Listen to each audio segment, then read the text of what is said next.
Okay guys, आज हमारा जो क्वेश्चन पेपर रहेगा वो है आपका 6 फेब को जो हुआ था। इसमें सबसे पहले हम सॉल्व करेंगे सीडीपी। ठीक है, लेवल 2 वालों के लिए है, पेपर 2 है। L1 इंग्लिश जिन्होंने ली थी और L2 हिंदी। सबसे पहले हम सीडीपी पे फोकस करेंगे। A child's growth and development is influenced by, एक बच्चे की जो ग्रोथ होती है और जो विकास है वो किसके द्वारा इन्फ्लुएंस होता है? Parenting style, genetic makeup, schooling experiences and personal interest. Basically पूछा है बच्चे की जो वृद्धि होती है, जो विकास होते हैं, वो कौन से कारकों के द्वारा प्रभावित होता है? परिवेश की शैली, आनुवंशिक ढांचा, विद्यालय अनुभव और व्यक्तिगत रुचि। ऑब्वियसली इस क्वेश्चन का आंसर होगा सारी चीजें जो होती हैं व्यक्ति की ग्रोथ को भी और व्यक्ति के डेवलपमेंट को भी प्रभावित करती हैं। अगर आप जिस एनवायरनमेंट में रह रहे हैं, ठीक है, अगर आपका पेरेंटिंग स्टाइल प्रॉपर नहीं है तो आपकी ग्रोथ भी इनहिबिट होगी और आपका डेवलपमेंट भी अवरुद्ध हो जाएगा। जेनेटिक मेकअप, आपके जीन्स, पेरेंट्स के जो जीन्स होते हैं वो अपने बच्चे में ट्रांसफर होते हैं। स्कूलिंग एक्सपीरियंस, अगर मान लीजिए आपके स्कूल में टीचर जो है वो आपको हर बात पे डांटते रहते हैं, या फिर स्कूल का एनवायरनमेंट अच्छा नहीं है, आपकी कंपनी गलत है, तो आपका जो विकास है वो अवरुद्ध हो जाएगा। पर्सनल इंटरेस्ट, जो व्यक्तिगत रुचि होती है, एक तो होता है कि कोई बच्चा चोर बनता है और एक होता है कि कोई बच्चा साइंटिस्ट बनता है, तो ये खुद का एक पर्सनल इंटरेस्ट होता है। ठीक है, so the option 4 is correct. Next है बच्चों में जो विकासात्मक परिवर्तन होता है वो सभी संस्कृतियों में सार्वभौमिक समान गति से होता है, एक आयामी और रैखिक होता है, वंशानुगत और पर्यावरणीय कारकों के बीच एक जटिल अंतःक्रिया है, अपरिवर्तनीय है और पैरों की उंगली से सर तक आगे बढ़ता है। अगर आप यहाँ पर देखेंगे कि इसमें पूछा है जो विकासात्मक परिवर्तन होता है, पहली बात तो वो अपरिवर्तनीय नहीं होता, विकास परिवर्तनीय होता है। दूसरा, पैर से उंगली नहीं होता है, ये होगा आपका अंगुली से पैर। ठीक है, अंगुली से पैर मतलब सिफेलोकोडल। सिफेलोकोडल में क्या होता है, आप कहां से कहां तक बढ़ते हैं, सिर से पैर तक होता है, ना कि पैर से सिर तक, तो ये तो वैसे ही गलत हो गया। वंशानुगत और पर्यावरणीय कारकों के बीच एक जटिल अंतःक्रिया है, एक आयामी नहीं होता है, विकास हमेशा बहुआयामी होता है और ये वर्तुलाकार होता है, ना कि रैखिक होता है। विकास हमेशा स्पाइरल होता है। ठीक है, इसमें आपके चारों डेवलपमेंट पैरेलली एक दूसरे के साथ कनेक्टेड होते हैं। एक होता है आपका मानसिक विकास, एक होता है आपका शारीरिक विकास, एक होता है आपका संवेगात्मक विकास और एक होता है आपका सामाजिक विकास। सभी संस्कृतियों में सार्वभौमिक समान गति से होता है। हर बच्चे में जो डेवलपमेंट होता है ना, उसकी गति बहुत अलग अलग होती है। Rate of development is totally different in each and every child. ठीक है, हर बच्चे में विकास की दर बहुत अलग होगी। जरूरी नहीं है जिस 13 साल की एज में आप मेच्योर हो रहे हैं, दूसरा बच्चा भी 13 साल की एज में उतनी ही मेच्योरिटी गेन कर ले। लेकिन वुडवर्थ ने एक प्रिंसिपल दिया था जिसमें उन्होंने कहा था कि वंशानुगत इनटू वातावरण, ये जो फैक्टर है ये दोनों ही एक दूसरे के पूरक होते हैं और ये दोनों ही बच्चे में जो विकासात्मक परिवर्तन है उसको प्रभावित करते हैं। तो विकास क्या होगा, वंशानुगत और पर्यावरणीय कारकों के बीच एक जटिल अंतःक्रिया होती है। Option 3 is correct. सभी संस्कृतियों में बच्चे एक ही उम्र में एक ही तरीके से विकास के चरणों से गुजरते हैं क्योंकि बचपन सार्वभौमिक और एक आयामी होता है। अभी मैंने आपको बताया है कि बचपन जो है, मतलब विकास जो होता है वो कभी भी एक आयामी नहीं होता, बचपन हमेशा बहुआयामी होगा और सार्वभौमिक यूनिवर्सल होता है। ये बात सही है, लेकिन ये बहुआयामी होता है, ना कि एक आयामी, तो ये गलत हो गया। सभी संस्कृतियों में बच्चे एक ही उम्र में एक ही तरीके से विकास के चरणों से गुजरते हैं, नहीं। हर बच्चा जो होता है, हर कल्चर में बच्चे का डेवलपमेंट अलग अलग तरीके से होता है। जरूरी नहीं कि आप जिस कल्चर में डेवलप हो रहे हैं दूसरा बच्चा भी उसी कल्चर में डेवलप हो। एक बच्चा जब छोटा होता है तो न्यूज़पेपर बेचने लग जाता है, क्योंकि परिवार की रिस्पॉन्सिबिलिटी आ जाती है, तो उसका डेवलपमेंट उस तरीके से होगा। एक बच्चा जब छोटा होता है तो वो इतना रिच फैमिली में पैदा होता है कि वो छोटी उम्र से ही जिम जाने लग जाता है, तो वो अलग अलग कल्चर होता है। कोई डांस जा रहा है, कोई स्विमिंग कर रहा है, तो ये यहाँ पे ए और आर दोनों ही गलत है। So the option 4 is correct. समाजीकरण स्कूल में ही होता है जब बच्चे स्कूल जाना शुरू करते हैं। स्कूल सेकेंडरी सोशलाइजेशन की एकमात्र एजेंसी है। Socialisation happens only at school once the children begin to go to school. School is the only institution of secondary socialisation. ये बात बिल्कुल सही है कि जो स्कूल है वो सेकेंडरी एजेंसी होती है सोशलाइजेशन की, लेकिन केवल स्कूल ही एक ऐसा एजेंसी है जहाँ पे बच्चे का समाजीकरण होता है, तो ये तो गलत हो गया। और सोशलाइजेशन केवल तभी घटित होगा जब बच्चा स्कूल जाना शुरू करता है, ये भी गलत है। क्यों? क्योंकि बच्चे का सोशलाइजेशन प्राइमरी एजेंसीज के थ्रू होना स्टार्ट हो जाता है, और जो प्राइमरी एजेंसीज होती हैं उनमें आपकी फैमिली आती है, आपके रिलेटिव्स आते हैं, आपके फ्रेंड्स आते हैं, ये सारी चीज़ें आपकी प्राइमरी एजेंसीज होती हैं। और लाइब्रेरी, बच्चों के संग खेलना, ये सब क्या होता है आपके सेकेंडरी एजेंसीज। तो यहाँ पे ए और आर दोनों ही गलत हैं। सो द ऑप्शन 4 इज करेक्ट। अब यहाँ पे बोला है सीमा अपनी मम्मी की आज्ञा के बिना रसोई में मिठाई खाने में डरती है। उसे लगता है कि मम्मी को पता लगने पर उसे सजा मिलेगी। कोलबर्ग के नैतिक सिद्धांत के अनुसार सीमा किस स्तर पर है? उत्तर पारंपरिक, पूर्व पारंपरिक, अमूर्त स्तर और पारंपरिक स्तर। पहली बात तो ये तीनों जो स्तर हैं ये आपके कोलबर्ग ने दिए थे। कोलबर्ग ने एक नैतिक विकास के लिए थ्योरी सुनाई थी, एक स्टोरी सुनाई थी जिसे हम बोलते हैं हिंज थ्योरी। जो हिंज थ्योरी थी वो अपनी वाइफ को बचाने के लिए दुकान में चोरी करते हैं। इन्होंने बच्चे के मोरल डेवलपमेंट के लिए ये जानने की कोशिश की थी कि कुछ बच्चे तो थे वो हिंज के फेवर में आए, और कुछ जो है उन्होंने बोला कि हिंज ने गलत किया क्योंकि अब उन्हें पनिशमेंट मिलेगी। तो ये बच्चे का नैतिक डेवलपमेंट था, जहां उन्होंने इस थ्योरी के जरिए ये जानने की कोशिश की कि बच्चे आखिर सोचते क्या हैं। तो उन्होंने इसके लिए 3 स्तर दिए थे। पूर्व पारंपरिक स्तर 1 नंबर पे, पारंपरिक स्तर दूसरे नंबर पे और उत्तर पारंपरिक स्तर तीसरे नंबर पे। अब जो पूर्व पारंपरिक है इसके भी 2 चरण होते हैं। एक होता है सजा का प्रावधान, ठीक है। मतलब बच्चा जो है वो किसी भी चीज को सिर्फ इसलिए नहीं करता है कि उसको अपनी मम्मी का डर लगता है कि डांट पड़ेगी या मार पड़ेगी, या फिर उसको अपने फादर का डर लगता है। तो बेसिकली इस चीज में बाहरी कारक जो होते हैं ना, वो बच्चे को कोई क्राइम करने से रोकते हैं या फिर कोई गलत काम करने से रोकते हैं। इसमें दूसरा होता है आपका टिट फॉर टैट, मतलब सामने वाला जैसा करेगा ना, सामने वाले की जो नेचर होगी वो आपका नेचर डिसाइड करेगी, ठीक है। अब यहाँ पे मम्मी की आज्ञा के बिना रसोई में मिठाई खाने में वो डर रही है, क्योंकि उसको क्या डर है कि अगर मम्मी को पता लग गया तो उसे क्या मिलेगी? सजा मिलेगी, ठीक है। सजा और दंड का प्रावधान पूर्व पारंपरिक स्तर में होता है, तो यहाँ करेक्ट आंसर होगा आपका ऑप्शन नंबर 2, ठीक है। अब है जीन पियाजे के अनुसार संज्ञानात्मक विकास किस प्रक्रिया के द्वारा सुगम होता है? अनुकूलन, रीइंफोर्समेंट, रिहर्सल और एल्गोरिदम। जीन पियाजे जो हैं उन्होंने संज्ञानात्मक विकास की थ्योरी दी थी, यानी कि अगर आपसे कोई पूछे कि who gave the cognitive development theory, then the answer will be Jean पियाजे। उन्होंने विकास की 4 अवस्थाएं बताई थी, ठीक है। एक थी आपकी संवेदी गामक, सेंसरी मोटर, जो 0 से 2 होती है। फिर होता है आपका पूर्व संक्रियात्मक अवस्था जो आपकी 2 से 7 होती है। फिर होता है मूर्त संक्रियात्मक अवस्था, इसे इंग्लिश में बोलते हैं sensory, pre operational, concrete operational, और एक होता है आपका अमूर्त संक्रियात्मक, जैसे हम बोलते हैं फॉर्मल ऑपरेशनल। संवेदी की होती है 0 से 2, पूर्व संक्रियात्मक की होती है 2 से 7, मूर्त की होती है 7 से 11 और अमूर्त की एज ग्रुप होती है 11 से 15। ये जीन पियाजे ने विकास की 4 अवस्थाएं बताई थी। अब यहाँ पे पूछा है कि जो डेवलपमेंट होता है कॉग्निटिव, वो किस प्रोसेस के थ्रू फैसिलिटेट होगा? अनुकूलन, पुनर्वलन, पूर्वाभ्यास और एल्गोरिदम। तो इसका जो करेक्ट आंसर होगा that is your option number 1, adaptation. इन्होंने कुछ टर्म्स दी थी, एक तो थी इनकी टर्म स्कीमा। स्कीमा जो होता है ना, ये आपका मेमोरीज का एक बंडल होता है, ठीक है। आप जितनी भी इंफॉर्मेशन गैदर करते हैं उनको आप ब्रेन में भरते रहते हैं, that is called your schema, और जरूरत पड़ने पर आप उसको क्या करते हैं? रिकॉल करते हैं। इसी स्कीमा में 2 चीज होती हैं, एक तो होता है आपका एसिमिलेशन और एक होता है आपका एकोमोडेशन। जो एसिमिलेशन होता है ना, दैट इज कॉल्ड योर आत्मसातीकरण, जिसमें आप चीजों को सिर्फ इनटेक करते रहते हैं, उसमें आप कभी भी संशोधन नहीं करते। और एक होता है आपका एकोमोडेशन। जो एकोमोडेशन होता है इसमें हम क्या करते हैं? जो भी चीजें आपने सीखी हैं उनको जरूरत पड़ने पर बीच बीच में हम उसमें संशोधन करते रहते हैं। एकोमोडेशन थोड़ा टफ होता है, एसिमिलेशन इजी होता है। जैसे छोटे बच्चे के अकॉर्डिंग जितने भी बर्ड्स हैं वो सारे उड़ते हैं, ठीक है। तो काले कलर का जो चीज होती है वो सब उड़ती है, तो छोटे बच्चे ने सोचा कुत्ता भी उड़ता होगा अगर कुत्ता ब्लैक है।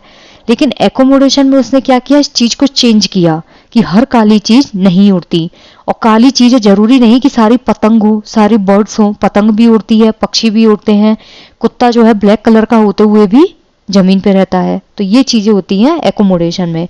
और एसिमिलेशन में कि सारी चीजें आकाश में उड़ती हैं, तो वो होता है आपका एसिमिलेशन, और सबको हम क्या बोलते हैं? बर्ड्स। तो यहाँ पे होगा आपका अडेप्टेशन। जो अडेप्टेशन होता है उसके अंदर एसिमिलेशन भी होता है और एकोमोडेशन भी होता है। अडेप्टेशन में आप धीरे धीरे उन चीजों को अपने अंदर लाने की कोशिश करते हैं। Adaptation is only process through which you can develop the cognitive development in a child.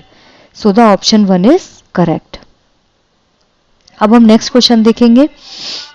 Gene पियाजे के द्वारा प्रस्तावित जो विशेषताएं हैं उनके साथ चरणों को सही सुमेलित जोड़ी चुने।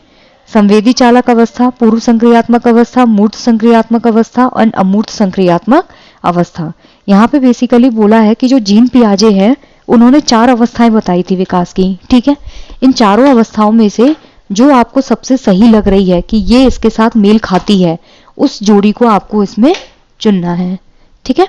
अब यहाँ पे पहला है संवेदी गामक अवस्था। अभी मैंने आपको बताया था कि जो संवेदी गामक अवस्था होती है उसका जो एज ग्रुप होता है दैट इज योर 0 to 2। तो संवेदी चालक क्या होगी 0 से 2, पूर्व संक्रियात्मक होगा आपका 2 से 7, मूर्त संक्रियात्मक होगा आपका 7 से 11 और अमूर्त संक्रियात्मक होगा आपका 11 से 15। अब यहाँ पे बोला है संवेदी में नाटक या खेल में संलग्न। एक 0 से 2 साल का बच्चा नाटक कर सकता है? नहीं कर पाएगा, तो ये क्या होगा गलत। संवेदी चालक अवस्था में सिर्फ एक चीज याद रखिएगा, वस्तु स्थायित्व जो है उसका ज्ञान बच्चे को यहाँ पे हो जाता है। वस्तु स्थायित्व होता है जब बच्चा छोटा होता है तो 1.5 से 2 साल की उम्र जो होती है उसमें बच्चे को ये मालूम पड़ जाता है कि कोई भी टॉय जो है वो चिड़िया नहीं लेके गई है, वो मम्मी पापा ने छुपा दिया है। पूर्व संक्रियात्मक अवस्था जो होती है इसमें वस्तु स्थायित्व का आरंभ नहीं, इसमें होता है संवेदी चालक में। वस्तु स्थायित्व का आरंभ कहाँ होगा? संवेदी चालक में। मूर्त संक्रियात्मक अवस्था क्रियाओं को मानसिक तौर पर परिवर्तन करने में सक्षम। मेंटली जब आप कोई कैलकुलेशन कर रहे हैं तो वो अमूर्त संक्रियात्मक में होता है। मूर्त में जो चीज सामने दिख रही है बच्चा उस चीज को कर सकता है। जैसे आप बोलेंगे 2 + 7 तो बच्चा उसको उंगली पे पहले करके देखेगा। अमूर्त में क्या होगा? आप मन ही मन में कर लेंगे, अच्छा 7 और 2 9, ये चीज। अमूर्त संक्रियात्मक अवस्था में परिकल्पित निगमनात्मक तर्क होता है, यानी कि हाइपोथेटिकल डिडक्टिव थिंकिंग होती है। दिमाग में ही आप क्वेश्चंस जो हैं उनको सॉल्व करके उनका आंसर निकाल लेते हैं। तो यहाँ पे जो करेक्ट आंसर होगा ऑप्शन नंबर 4। अमूर्त संक्रियात्मक अवस्था में ही बच्चा निगमनात्मक तर्क करता है, यानी कि नियम से उदाहरण, और परिकल्पित यानी कि हाइपोथेटिकल, चीज सामने नहीं है लेकिन फिर भी उस चीज को वो सॉल्व कर लेगा। नेक्स्ट है question number 8। According to Lev Vygotsky which of these is an important activity to enable children to learn. जो लेव वाइगोत्स्की हैं उनके अनुसार बच्चों को सीखने में सक्षम बनाने के लिए कौन सा फैक्टर है जो इम्पोर्टेंट रोल प्ले करता है? संवाद, व्याख्यान, सजा और पुरस्कार। तो इसमें जो करेक्ट आंसर होगा that is your option number 1, ठीक है। जो संवाद होता है लेव वाइगोत्स्की की थ्योरी ही यही थी, सामाजिक सांस्कृतिक विकास, ठीक है। बच्चा समाज में और समाज की संस्कृति के बीच में रह के ही अपने ज्ञान का निर्माण खुद करता है। लेव वाइगोत्स्की ने भी कुछ टर्म दी थी, एक है MKO मोर नॉलेजेबल अदर, एक इन्होंने दिया था स्कैफोल्डिंग जिसे हम बोलते हैं हिंदी में पाड़ या ढांचा निर्माण या फिर आलम्बन। स्कैफोल्डिंग होती है जब बच्चे को आप शुरुआती मदद देते हैं, ठीक है। किसी भी चीज को सीखने में बच्चे को शुरुआती मदद तो आपको देनी पड़ेगी ना, चाहे बच्चा साइकिल चलाना सीख रहा है, चाहे बच्चा पेन यूज करना सीख रहा है, और ये शुरुआती मदद देगा कौन? More knowledgeable other. और मोर नॉलेजेबल अदर बच्चे के केस में कौन होगा? उसके पेरेंट्स, उसके रिलेटिव्स। फिर बच्चा अपने ओरिजिनल डेवलपमेंट जो है वहां से अपने एक्चुअल डेवलपमेंट तक पहुंचता है। तो ये जो बीच की डिस्टेंस होती है इसे हम बोलते हैं ZPD, zone of proximal development. तो इन्होंने बोला था लेव वाइगोत्स्की ने कि बच्चा जितना ज्यादा लोगों को से इंटरेक्शन करेगा और जितना ज्यादा बच्चा कम्युनिकेट करेगा उतना ज्यादा ज्ञान का निर्माण होता है। तो इसका करेक्ट आंसर होगा ऑप्शन नंबर 1। नेक्स्ट है, निम्न में से कौन से मनोवैज्ञानिक हैं जिन्होंने ये प्रतिपादित किया कि अंतःक्रिया की बच्चे के भाषिक विकास में एक इम्पोर्टेंट भूमिका होती है? Which psychologist formulated the theory in which interaction is considered the most important in language development of a child? Jean पियाजे, Lev Vygotsky, BF Skinner and Noam Chomsky. तो इसका जो करेक्ट आंसर होगा that is your option number 2। अभी बताया था कि जो लेव वाइगोत्स्की है उन्होंने कहा था कि जब बच्चे अंतःक्रिया करते हैं किसके साथ? MKO के साथ, पीयर के साथ। पीयर्स मीन्स जो सहपाठी होते हैं, पीयर ट्यूरिंग हो गई, पीयर डायलॉग रीडिंग हो गई, ये सब जो प्रोसेस होती है इसमें बच्चा जो है अपनी लैंग्वेज को और ज्यादा डेवलप करता है। यहाँ पे करेक्ट आंसर होगा आपका लेव वाइगोत्स्की।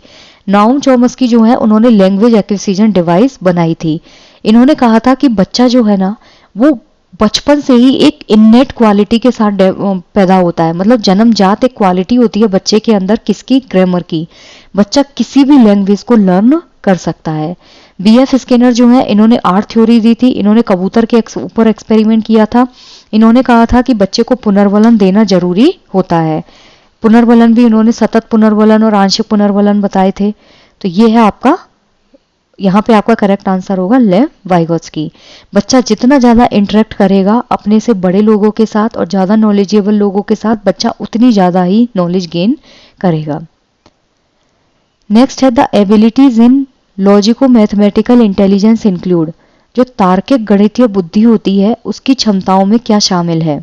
पहली बात तो तार्किक बुद्धि है, दूसरी गणितीय बुद्धि है, छवियों में हेरफेर, ग्राफिक कौशल, स्थानिक तर्क, कुछ भी जिसमें 2 से अधिक आयाम शामिल हो। लय, ताल, स्वर, माधुर्य के प्रति संवेदनशीलता, ये तो बिल्कुल ही नहीं होगा। क्यों? क्योंकि ये जो बुद्धि होती है वो किस में होती है? म्यूजिशियन में, संगीतकार। विशिष्ट पिच, स्वर और लय के बीच अंतर करना जिसे पहचानने में अन्य लोग चूक जाते हैं, ये भी किस में होगी? म्यूजिशियंस में। अलका याग्निक है, ये इन चीज़ों को पहचान सकते हैं। हमको इतनी नॉलेज नहीं है कि पिच कहाँ ऊपर जा रहा है, कहाँ स्वर निकल रहे हैं। पूर्व ज्ञान के आधार पर वर्गीकरण करना, पैटर्न पहचानना और विचारों के बीच संबंध स्थापित करना। तो यहाँ पे जो तार्किक गणितीय बुद्धि है उसकी क्षमता में क्या शामिल होगा आपका? कि बच्चा अपनी जो प्रीवियस नॉलेज होती है ना उसके आधार पर क्लासिफाई करता है, पैटर्न्स को आइडेंटिफाई करता है और जो विचार होते हैं उनके बीच में संबंध बनाता है। So the option 4 is correct. ये जो बुद्धि है ये हार्वर्ड गार्डनर ने दी थी। उन्होंने एक थ्योरी दी थी मल्टीपल इंटेलिजेंस ऑफ, बुक भी लिखी थी इन्होंने, और इन्होंने थ्योरी दी थी मल्टीपल इंटेलिजेंस। बुद्धि के इन्होंने 8 प्रकार बताए थे, जिसमें म्यूजिक बुद्धि थी, इंट्रापर्सनल बुद्धि थी, इंटेलिजेंस था, इंटरपर्सनल इंटेलिजेंस था, स्पेटियल इंटेलिजेंस था, बहुत सारे इन्होंने इंटेलिजेंस के टाइप दिए थे। अब है नेक्स्ट क्वेश्चन, क्वेश्चन नंबर 11। किशोरों की जो जेंडर भूमिका है और जो रूढ़िवादिता है उसके प्रति दृष्टिकोण और मूल्यों को निर्धारित करने में विज्ञापन और फिल्म एक बड़ा प्रभाव डालते हैं, क्योंकि मीडिया समाजीकरण की एक शक्तिशाली प्राथमिक संस्था है। पहली बात तो ये कि जो मीडिया होती है ना, किशोर कौन सा एज ग्रुप होता है, जैसे हम एडोलेसेंस बोलते हैं, इसमें आपका एज ग्रुप आता है 12 से 18 साल का। इस एज में हर बच्चा किसी ना किसी एक्टर को फॉलो करता है, कोई ना कोई उनकी लाइफ में आइडल होता है। उस आइडल को लेके आप जब सोशल मीडिया यूज करेंगे तो उसको जब हम फॉलो करते हैं तो हम उन चीजों को लेके बहुत ज्यादा डेस्परेट हो जाते हैं कि let suppose if I am following Salman Khan तो मैं उनको फॉलो करने लग जाऊंगी, वो कैसी हेयर स्टाइल कर रहे हैं, क्या कपड़े पहन रहे हैं। तो वो एक इफेक्टिव प्राइमरी संस्था होती है, यानी कि प्राइमरी एजेंसी होती है। तो ये बात तो बिल्कुल सही है। अब दूसरा यहाँ पे पूछा है कि जो एडोलेसेंस होते हैं उनकी जेंडर भूमिका, जेंडर भूमिका मतलब जो मेजर इन्फ्लुएंस होता है एडोलेसेंट के ऊपर जेंडर रोल। फिल्मों में जरूरी तो नहीं ना कि डिस्क्रिमिनेशन हो, जेंडर स्टीरियोटाइप हो कि मेल ये काम करेगा फीमेल ये नहीं करेगी, फीमेल ये करेगी मेल नहीं करेगा, वहाँ तो जेंडर इक्विटी होती है। और जो स्टीरियोटाइप होता है उसको फिल्म और एडवर्टाइजमेंट के थ्रू हम खत्म कर सकते हैं और वो एक बच्चे के ऊपर एक बहुत गहरा इम्पैक्ट डालती हैं। तो यहाँ पे दोनों ही क्या है, बिल्कुल सही है, ए और आर दोनों सही है and R is exactly defining the A. ठीक है, so the option 1 is correct. Next है विभिन्न पृष्ठभूमियों के बच्चों के सीखने की सुविधा के लिए शिक्षक को चाहिए कि वे जो अलग अलग पृष्ठभूमि वाले बच्चे हैं, अलग अलग बैकग्राउंड से बच्चे आते हैं, तो उन सबको सेम प्लेटफॉर्म पे अगर आपको पढ़ाना है तो उसके लिए क्या जरूरी है कि गैर प्रासंगिक पाठ्यक्रम का पालन करें। जब आप डीकंटेक्चुअलाइज हो जाएंगे, यानी कि जो कॉन्टेक्स्ट आपको बच्चों को पढ़ाना है जब आप उसको ना पढ़ा के किसी दूसरी चीज को पढ़ाने लग जाएंगे, लेट सपोज अगर सीडीपी पढ़ाना है, सीडीपी ना पढ़ा के अगर यहाँ पे अपन साइंस डिस्कस करें तो वो तो गलत हो जाएगा। विभेदित निर्देश लागू करें, बिल्कुल सही बात है। आप अलग अलग बच्चे को अलग अलग इंस्ट्रक्शन दीजिए, so differentiated instruction should be implemented. मानकीकृत मूल्यांकन का पालन करें, ये वैसे ही गलत है। जब हम स्टैंडर्ड असेसमेंट फॉलो करते हैं तो उसमें क्या होता है, हर बच्चे के लिए एक जैसा करिकुलम फॉलो होता है। उस केस में आप बच्चे की जो फ्लेक्सिबिलिटी है उसको खत्म कर देते हैं। प्रैक्टिस द एक्सक्लूजनरी प्रैक्टिसेस, बहिष्करण प्रथाओं का अभ्यास करें, नहीं ये भी क्या होगा, गलत होगा। So the option 2 is correct for question number 12। Next है क्वेश्चन नंबर 13। असेसमेंट जो होता है ना वो दो टाइप का होता है, formative assessment and summative assessment. आकलन बेसिकली एक तो होता है लर्निंग फॉर, जो फॉर्मेटिव असेसमेंट होता है ये तो होता है आपका लर्निंग फॉर असेसमेंट, और समेटिव असेसमेंट जो होता है वो होता है आपका learning of assessment. Learning for assessment जो आप पूरे साल स्टडी कर रहे हैं, बीच बीच में आपको जहां जहां इंप्रूवमेंट की ज़रूरत है वहां वहां आपको एक फीडबैक दिया जाता है। इसमें पहले आपकी प्रॉब्लम्स को डायग्नोस किया जाता है, उसके बाद रेमेडी दी जाती है। जबकि जो समेटिव असेसमेंट होता है वो हमेशा ईयर एंड में होता है, आपको ग्रेड देने के लिए, आपको फेल और पास करने के लिए।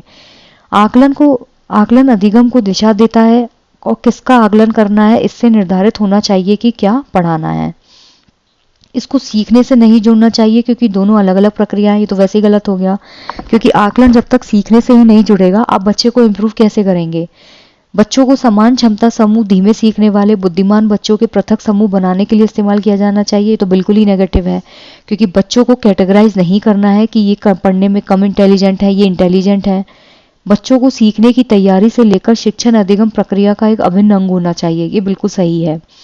कि बच्चों को सीखने की तैयारी, जहाँ से बच्चा जब सीखना स्टार्ट कर रहा है वहाँ से लेकर जो टीचिंग लर्निंग प्रोसेस है उसका एक अभिन्न अंग ये होना चाहिए। सो द ऑप्शन 4 इज करेक्ट।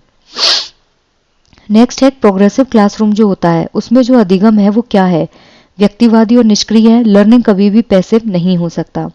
सक्रिय और सामाजिक है, एग्जाम ओरिएंटेड लर्निंग कभी नहीं होती है। प्रोग्रेसिव क्लासरूम होता है जहाँ पे टीचर और स्टूडेंट जो है वो आपस में इंटरेक्ट कर रहे हैं, या फिर स्टूडेंट आपस में इंटरेक्ट कर रहे हैं। ये एक दूसरे से क्वेश्चन पूछेंगे, एक दूसरे के साथ इंटरेक्ट करके चीज़ों को आगे प्रोसीड करेंगे।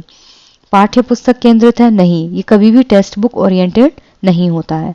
तो इसका जो करेक्ट आंसर होगा कि जो लर्निंग होती है ना प्रोग्रेसिव क्लासरूम में, जो लर्निंग होगी वो हमेशा सोशल होगी और एक्टिव होती है। नेक्स्ट है क्वेश्चन नंबर 15। शिक्षक को बच्चों के मूल्यांकन के लिए मानकीकृत पाठ्यक्रम और प्रक्रियाओं का पालन करना चाहिए, क्योंकि समावेशी शिक्षा का उद्देश्य मतभेदों को खारिज कर सभी को समान बनाने की दिशा में काम करना है। ठीक है, तो यहाँ पे पहली बात तो ये कि जो टीचर है उसको बच्चों के मूल्यांकन के लिए, अगर आपको बच्चों को इवेल्युएट करना ही है तो आपको स्टैंडर्ड करिकुलम फॉलो करने की ज़रूरत नहीं है। अगर आप करिकुलम को फ्लेक्सिबल भी रखेंगे, इवेल्युएट करने के बहुत तरीके होते हैं। ओरली इवेल्युएट किया जा सकता है, रिटन इवेल्युएट किया जा सकता है, बच्चे की ड्राइंग के थ्रू उनको इवेल्युएट किया जा सकता है। तो जहाँ पे स्टैंडर्ड करिकुलम आ जाएगा ना वो कभी भी इंक्लूसिव एजुकेशन का पार्ट नहीं होगा, तो ये तो वैसे ही गलत हो गया। फिर समावेशी शिक्षा का उद्देश्य मतभेदों को खारिज कर सभी को समान बनाने की दिशा में काम करना है, नहीं। इंक्लूसिव एजुकेशन कभी भी इस चीज को सपोर्ट नहीं करती है कि आप एक ऐसे एक ऐसी दिशा में काम कीजिए जहां पे आपको हर किसी बच्चे को एक जैसा बनाना है, क्योंकि हर बच्चा अपने इंडिविजुअल पर्सनैलिटी के साथ आता है। ठीक है, और जो डिफरेंसेस हैं उनको आपको इग्नोर नहीं करना है। So the option 4 is correct. यहाँ पे ई भी गलत है और आर भी गलत है। नेक्स्ट है क्वेश्चन नंबर 16। जब विशिष्ट आवश्यकता वाले बच्चे एक समावेशी कक्षा में प्रवेश लेते हैं तो कौन सा कथन सही है। विशिष्ट आवश्यकता वाले बच्चे मतलब जिनको स्पेशल नीड की जरूरत होती है, जो बच्चे डेफ होते हैं, ब्लाइंड होते हैं, डम होते हैं। विशिष्ट बच्चों का सामान्य बच्चों के साथ सीखना अवास्तविक है, ये गलत है। जो स्पेशल नीड वाले बच्चे होते हैं, अगर आप उनको सामान्य बच्चों के साथ रखेंगे एक ही क्लास में तो बच्चा आपस में इंटरेक्ट करके और जल्दी सीखता है। विशिष्ट आवश्यकता वाले बच्चे सीखने के लिए अभिप्रेरित नहीं होते, ये भी गलत है। जो स्पेशल नीड वाले बच्चे होते हैं they are also motivated to learn anything. शिक्षक को शिक्षण की पद्धतियों में बदलाव की आवश्यकता है, बिल्कुल सही बात है। जो टीचर होता है उसको, जब आप एक समावेशी कक्षा को फॉलो करते हैं जहाँ पे स्पेशल नीड वाले, इंटेलिजेंट बच्चे, गॉड गिफ्टेड बच्चे, सारे बच्चे एक साथ बैठ के एजुकेशन ले रहे हैं, तो आपको अपने टीचिंग के मेथड में थोड़ा सा चेंज करना पड़ता है। इससे सभी बच्चों के साथ कार्य करने की क्षमता व अलग अलग दृष्टिकोण को तुल्य करने के कौशल सुदृढ़ होते हैं। जब आप बच्चों के साथ काम करते हैं तो बच्चे की अलग अलग जो कैपेबिलिटी है उसको हम क्या करते हैं, एक्सेप्ट करते हैं, और बच्चे को अलग अलग हम डिफ्रेंशिएटेड मैनर में हम उनको क्या करते हैं, इंस्ट्रक्शन देते हैं कि आप ये काम कीजिए, आप ये कीजिए। तो उससे क्या होता है, स्किल्स जो होती है बच्चों के अंदर डेवलप हो जाती है। So the third and fourth is correct. Option 2 is correct for question number 16। जो प्रतिभाशाली अधिगमकर्ता होते हैं उनके संदर्भ में लीक से हटकर सोचने का इस्तेमाल किसके लिए किया जाता है। निम्न स्तर की सोच ये कभी भी प्रतिभाशाली बच्चों की सोच नहीं हो सकती। अभिसारी सोच ये प्रतिभाशाली बच्चों की सोच नहीं होती है। अभिसारी मतलब जहाँ एक क्वेश्चन का आंसर सिर्फ एक ही हो। जैसे आपसे कोई पूछे कि who is the prime minister of this country, so the answer will be Narendra Modi ji. तो उस केस में क्या होगा, आपका आंसर फिक्स है। अनम्य सोच ये इसका करेक्ट ऑप्शन नहीं होगा। अनम्य सोच मतलब रिजल्ट थिंकिंग। जो इंटेलिजेंट बच्चे होते हैं ना, वो कभी भी रिजल्ट होके नहीं सोचते हैं। They are very flexible in thinking. वो एक ही चीज को 50 तरीके से सोचने की कोशिश करते हैं। और जो अपसारी सोच होता है वो इसका करेक्ट आंसर होगा, जहां पे आप एक ही पॉइंट को अलग अलग तरीके से सोचने की कोशिश करते हैं। शिक्षा में समावेशन का क्या अर्थ है? विशेष विद्यालयों में विकलांग की शिक्षा का प्रबंध, सभी बच्चों को गुणवत्तापूर्ण शिक्षा का प्रावधान, प्रतिभाशाली बच्चों का विशेष विद्यालयों में नियोजन, समावेशी व्यवस्था में विशेष बच्चों के लिए अलग अलग वर्गों का प्रावधान। तो इसका जो करेक्ट आंसर होगा दैट इज ऑप्शन नंबर 2। क्यों? क्योंकि जो समावेशी शिक्षा होती है वो मेनली फोकस करती है इंक्लूसिव एजुकेशन की, सारे बच्चों को एक ही क्लास के अंदर एक ही तरीके से एजुकेशन प्रोवाइड की जाए।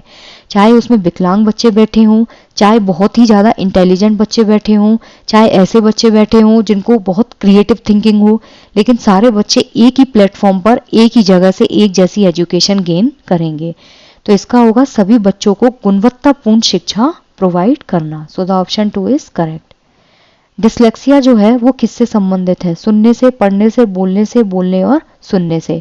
तो इसका जो करेक्ट आंसर होगा, dyslexia is totally related with the reading disorder, जहां बच्चों को फोनेटिक सिंबल्स जो होते हैं वो क्लियर नहीं होते हैं। बच्चे के फोनेटिक्स में प्रॉब्लम होती है। जैसे मान लीजिए लिखा है लक्स, तो इसको बच्चा पढ़ेगा लुक्स। क्यों? क्योंकि उसको जो स्वर है उसका ज्ञान नहीं है। मान लीजिए गॉड लिखा है तो इसको बच्चा पढ़ेगा डॉग। उसको कॉन्स्टेंट जो है, कॉन्सोनेंट जो है उनका ज्ञान नहीं है।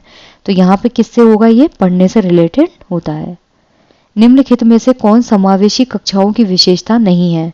सहकारात्मक अधिगम, ये तो इसकी विशेषता है, बच्चा एक दूसरे को सपोर्ट कर करके ही आगे बढ़ते हैं। सीखने के लिए सार्वभौमिक डिजाइन, उपयुक्त समायोजन और मानकीकृत निर्देश। मैं आप लोगों को कई बार बता चुकी हूँ कि जहाँ पे स्टैंडर्ड वर्ड आ जाएगा ना, वो कभी भी एक इंक्लूसिव एजुकेशन का पार्ट नहीं होगा। क्योंकि जो स्टैंडर्ड इंस्ट्रक्शंस होते हैं ना, उसमें आप रिजल्ट होते हैं। जैसे समेटिव टेस्ट होता है, बोर्ड के एग्जाम्स होते हैं, तो वो सबके लिए एक जैसा होगा। वो क्या होता है? रिजिडिटी होती है। चाहे कोई बच्चा उसको क्लियर कर पाए ना कर पाए, वो सबको देना ही पड़ता है। ये होता है उपयुक्त समायोजन, जहाँ पे आप चीज़ों को लेके थोड़ा सा एकोमोडेट करते हैं। सीखने के लिए सार्वभौमिक डिजाइन, यूनिवर्सल डिजाइन होती है सीखने के लिए, हर बच्चा उसमें अपने आप को कंफर्टेबल फील करता है। So the option 4 is incorrect. Next है माध्यमिक स्कूल जो है उनमें टीचर को एक रूपी और कठोर पाठ्यचर्या का पालन करना चाहिए। गलत है। माध्यमिक स्कूल होते हैं आपके 9 से 10 साल के, 9th क्लास और 10th क्लास के बच्चे। जब आप यूनिफॉर्म और रिजिड करिकुलम का पालन करेंगे तो बच्चा अपने आप को सिक्योर फील नहीं करेगा। मानकीकृत आकलन का पालन करना चाहिए, अभी बताया। जब आप स्टैंडर्ड असेसमेंट को फॉलो करेंगे तो उसमें रिजिडिटी आती है। प्रश्न पूछने को हतोत्साहित करना चाहिए। जब बच्चा को आप प्रश्न पूछने ही नहीं देंगे तो इंक्लूसिव एजुकेशन कैसे होगी? सीखना कि कैसे सिखाता है को प्रोत्साहित करना चाहिए। बच्चा कैसे लर्न कर सकता है, इस चीज को ज्यादा से ज्यादा प्रमोट कीजिए, क्योंकि हर बच्चे की जो लर्निंग स्टाइल होती है वो बहुत अलग होती है। अधिगम का जो सामाजिक सांस्कृतिक सिद्धांत है ये किसने दिया था? वाइगोत्स्की ने। ठीक है। तो जो अधिगम का सामाजिक सांस्कृतिक सिद्धांत है वो क्या बोलता है? जानकारी के स्मरण पर जोर देता है? नहीं। रोट मेमोराइजेशन नहीं करना है। प्रमुख रूप से शिक्षक के निर्देशक की भूमिका पर जोर देते हैं। जब टीचर ही एक्टिव है तो स्टूडेंट अपने आप ही क्या हो जाएगा? पैसिव। सीखने में सामाजिक संदर्भ की भूमिका को अहम मानता है। बिल्कुल सही बात है। लेव वाइगोत्स्की ने कहा था कि बच्चा जितना ज्यादा इंटरेक्ट करेगा, इंटरेक्ट किसके साथ करेगा? या तो मोर नॉलेजेबल अदर या फिर पीयर ट्यूरिंग। जब बच्चा अपने सहपाठी और दूसरे लोगों के साथ समाज में जितना ज्यादा इंटरेक्ट करता है, बच्चे का अधिगम उतना ज्यादा आसान होता है। पुनर्बलन और सजा के इस्तेमाल को प्रतिपादित करते हैं, ये भी गलत है। So the option 3 is correct. पियाजे और वाइगोत्स्की के अनुसार सीखना किस प्रकार होता है? अनुसरण द्वारा, निष्क्रिय श्रवण, अनुकूलन और पुनर्बलन, अधिगमकर्ता की सक्रिय भागीदारी के द्वारा। अनुसरण मतलब जब आप किसी को फॉलो करते हैं, तो ये इन्होंने नहीं कहा था। बच्चा पैसिव होके सिर्फ सुन रहा है। जैसे जब टीचर व्हाइट बोर्ड मेथड से समझाते हैं क्लास में, तो बच्चा सिर्फ पैसिव होके सुनता रहता है, ये गलत है। अनुकूलन और पुनर्वलन थ्योरी जो है वो आपकी पावलोव थ्योरी है, स्किनर थ्योरी है, यहाँ पे इसका कोई लेना देना नहीं है। लेकिन जब बच्चा जो है वो एक्टिवली पार्टिसिपेट करता है, जीन पियाजे ने कहा था कि जो बच्चा होता है वो नन्हा वैज्ञानिक है, बच्चे अपने ज्ञान का निर्माण खुद करता है। यही बात वाइगोत्स्की ने की थी कि बच्चा अपने ज्ञान का निर्माण खुद करेगा, लेकिन इन्होंने कहा था कि बच्चा समाज के बीच में समाज की संस्कृति को सीख के आगे बढ़ता है। जबकि जीन पियाजे ने कहा था कि बच्चे को आप अकेला छोड़ो, बच्चा अपने ज्ञान का निर्माण खुद करेगा। यहाँ पे होगा, लेकिन दोनों की थ्योरी एक ही थी कि बच्चा क्या होगा, एक्टिवली पार्टिसिपेट करता है। So the option 4 is correct.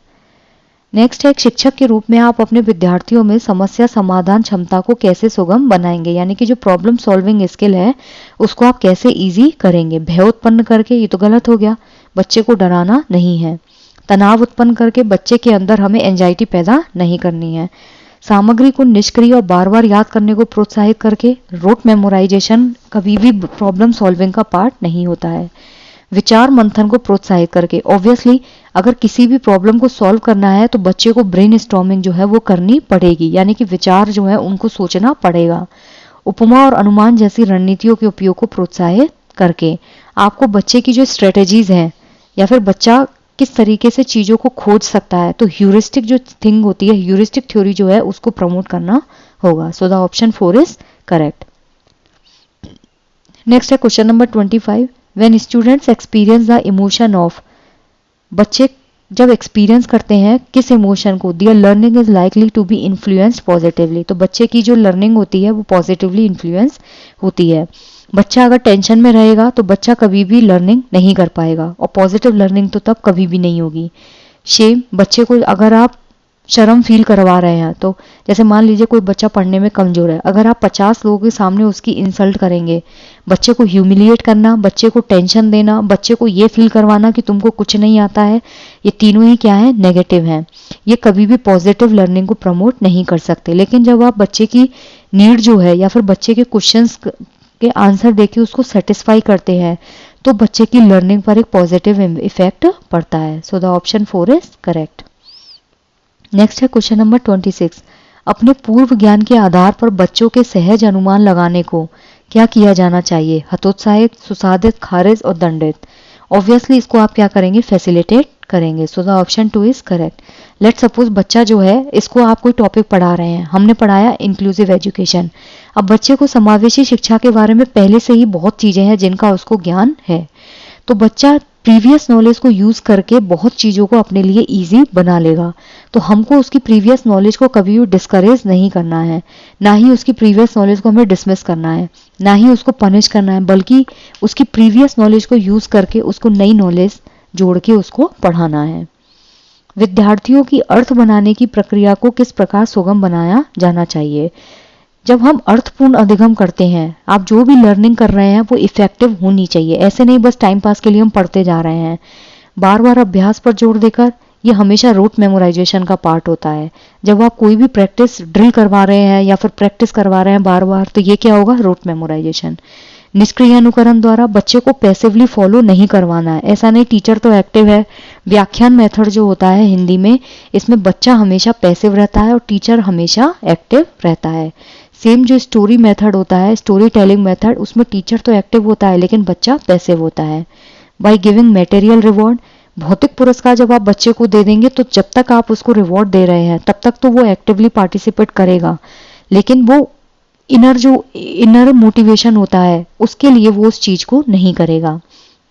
और अगर हमें अर्थपूर्ण अधिगम बनाना है तो उसके लिए जरूरी है कि आप बच्चे में एक्सपेरिमेंट और डिस्कवरी को प्रमोट करें, कि बच्चा अपने ज्ञान को खुद खोज करके बनाए। सो the option 4 is correct. Next है क्वेश्चन नंबर 28, समस्या समाधान की प्रभावशाली रणनीति नहीं है। प्रकार्यात्मक आबद्धता, पश्चगामी कार्यकारी युक्ति, स्वानुभाविक और कलन विधि। तो इसका जो करेक्ट आंसर होगा दैट इज ऑप्शन नंबर 1। जो फंक्शनल फिक्सनेस होती है वो कभी भी प्रॉब्लम सॉल्विंग स्ट्रेटेजी में इफेक्टिव मेथड नहीं होता है, यानी कि किसी भी काम को करने का जो तरीका होता है उसको आप सिर्फ एक तरीके से करने के लिए रिजिड हो जाते हैं। कई लोग होते हैं जो काम को सिर्फ एक ही जैसे करते रहेंगे रिपीटिंग मोड में और उसको चेंज नहीं करते हैं, तो वो चीज आपकी प्रॉब्लम सॉल्विंग में एक हर्डल होता है। वर्किंग बैकवर्ड, चीज़ों को पीछे ले जाके सोचना, आपकी प्रीवियस नॉलेज को यूज़ करना, खोज करना, एल्गोरिदम यूज़ करना, ये सारे पॉजिटिव एस्पेक्ट होते हैं। सो द ऑप्शन 1 इज करेक्ट। एक समाजवादी जो रचनावादी कक्षा है, सामाजिक रचनावादी कक्षा जो है जिसमें बच्चा अपने ज्ञान का निर्माण खुद करता है, बच्चा पूरी तरह से एक्टिव होता है, तो सीखना सिखाना निष्क्रिय रूप से होगा? नहीं। रचनावादी कक्षा में कभी भी लर्निंग पैसिव नहीं होती, उसका स्वरूप सामाजिक होता है, पाठ्य पुस्तक केंद्रित नहीं होगा, लर्निंग कभी भी करिकुलम बेस्ड नहीं होती है, एग्जाम बेस्ड लर्निंग नहीं होती है। तो इसका जो करेक्ट आंसर होगा ऑप्शन नंबर 2। ठीक है, कि जो लर्निंग होती है जब बच्चा अपने ज्ञान का निर्माण खुद कर रहा है तो उसका स्वरूप कैसा होगा? सामाजिक। निम्नलिखित में से कौन सा कारक बच्चों की विफलता के लिए जिम्मेदार है? व्यक्तिगत पाठ्यचर्या, संदर्भित पाठ्यचर्या, चक्रीय पाठ्यचर्या और पाठ्यचर्या का मानकीकरण। ऑब्वियसली यहाँ पे क्या आ गया? Standard curriculum. तो ये ही जो है वो बच्चों की विफलता के लिए रिस्पॉन्सिबल है। जब हम बोर्ड के एग्जाम देते हैं तो हर बच्चा तो उसको पास नहीं कर पाता। क्यों? क्योंकि हर बच्चे के लिए एक स्टैंडर्ड असेसमेंट होता है, वो एग्जाम बच्चे को निकालना ही होता है, जबकि हमें हर चीज बच्चे की नीड के अकॉर्डिंग फ्लेक्सिबिलिटी रखनी चाहिए। इंडिविजुअलाइज करिकुलम होगा तो हर बच्चे की नीड उसमें फोकस्ड होगी। अगर कंटेक्चुअलाइज करिकुलम होगा, जिस कंटेक्स्ट को आपको पढ़ाना है अगर आप उसी चीज के हिसाब से सिलेबस बनाएंगे तो वो तो सही है। चक्रीय पाठ्यचर्या, जो चीज वर्तुलाकार होती है, स्पाइरल होती है, यानी कि एक चीज दूसरी चीज से कनेक्टेड होकर जब हम पढ़ते हैं तो वो भी पॉजिटिव होता है। लेकिन standard curriculum can never be the part of effective learning. So the option 4 is incorrect. I just hope guys कि आपको ये चीजें क्लियर हो रही हैं। अगर आपको कुछ भी पूछना हो तो आप कमेंट सेक्शन में पूछ सकते हैं। Thank you.